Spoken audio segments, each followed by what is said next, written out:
network of violence and hatred. Our economy is badly weakened, a consequence of greed and irresponsibility on the part of some, but also our collective failure to make hard choices and prepare the nation for a new age. Did you hear that? So again, the very banks that represent him, the very banks that he pushed for the banker bailout to fully take over and give them governmental power, and they won't say where the trillions are, he's now saying give them even more power. These are the very people that were irresponsible. No, they carried out a military operation, a financial warfare op against us. So now we're all responsible, and we've got to accept the new age, which is giving them total world government power as announced by Newsweek. Homes have been lost, jobs shed, businesses shuttered. Our health care is too costly, our schools fail too many.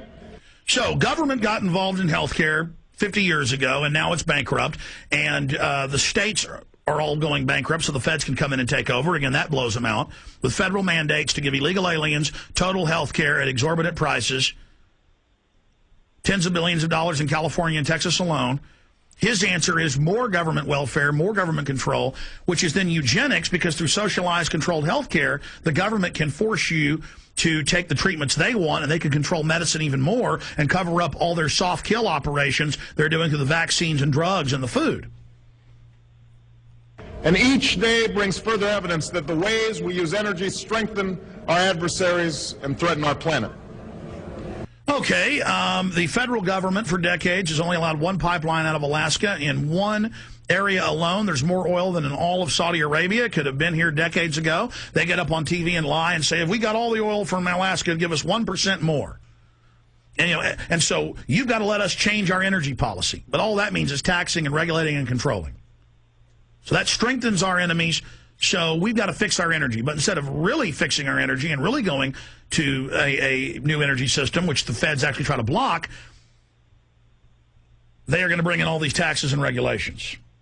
These are the indicators of crisis, subject to data and statistics. Less measurable, but no less profound, is a sapping of confidence across our land. Okay, they told us the economy was great for decades as they shifted us from a manufacturing to a debtor-based service economy, so we would be totally under their control and not be independent. And the government documents state they want that, destroy the family, break down communities, bankrupt the states with unfunded mandates. And then he comes in and talks about how we're losing our houses and losing our jobs, all done by design. Let's back that up again because I want to comment on it. Our planet.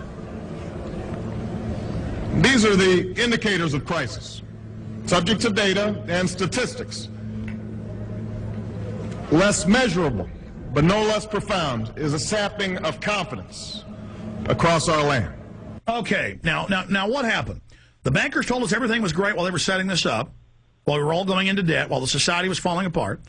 And then they come out 5 months ago and say, pass our banker bailout bills, do whatever we say, or we're going to have a depression, when they engineered it. They're given dictatorial power. They destroy the confidence. The markets start plunging. They admit we're going into a depression.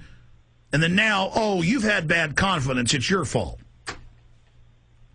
A nagging fear that America's decline is inevitable, that the next generation must lower its sights.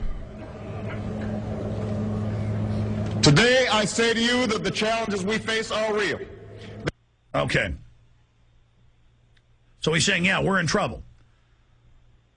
And he's saying, you know, there's this fear that America's done for and our standard of living is going to go down. You hear NPR bragging, you know, decades ago, America's got too much money, got too much energy. Globalism will teach us to tighten up our belt. I remember arguing with globalists, you know, at corporate events and things I've gone to around the country. And they'll go, Alex, of course globalism wants to lower America. We have to raise the third world. And I go, it's not to raise the third world, it's to get control of them.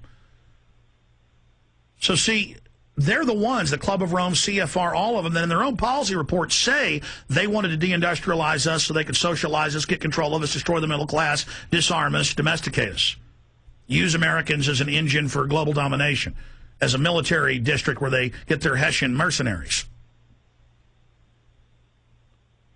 So again, here is Obama laying out this plan that will save us when they are the very people that have engineered all this. I'm going slow through this because it's important. I say to you that the challenges we face are real.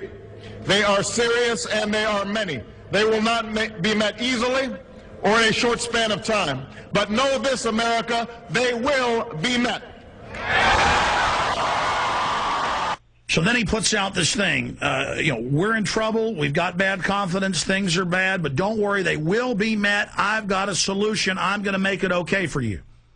And then everything he's saying he's going to do is the exact same policies by design, not by accident, that brought us here. On this day, we gather because we have chosen hope over fear, unity of purpose over conflict and discord. On this day, we come to proclaim an end to the petty grievances and false promises, the recriminations and worn-out dogmas that for far too long have strangled our politics. Okay. So, hope, coming together, sounds great. We're not going to let the parties fight with each other anymore. The petty recriminations, we're all going to come together. And what do you see? The PR firms that are CNN, Fox, and the rest of them, they're saying unity, unity, unity. America will only get fixed if you do everything Obama says. It's up to you. You've got to submit to whatever he says and whatever he pushes, or it's over. And Congress, you've got to vote however he says and do whatever he says, or it's over. And Republicans are suddenly all over TV, and Pat Robertson, all these conservative leaders who aren't real conservative saying, yes, we've got to do whatever he says. It's inevitable. He's a good guy. Do what he says. And that's bringing the New World Order agenda, which they know is wildly unpopular. And they admit on the news, well, his actual policies are all very unpopular, but we've just got to get behind them because those will fix things.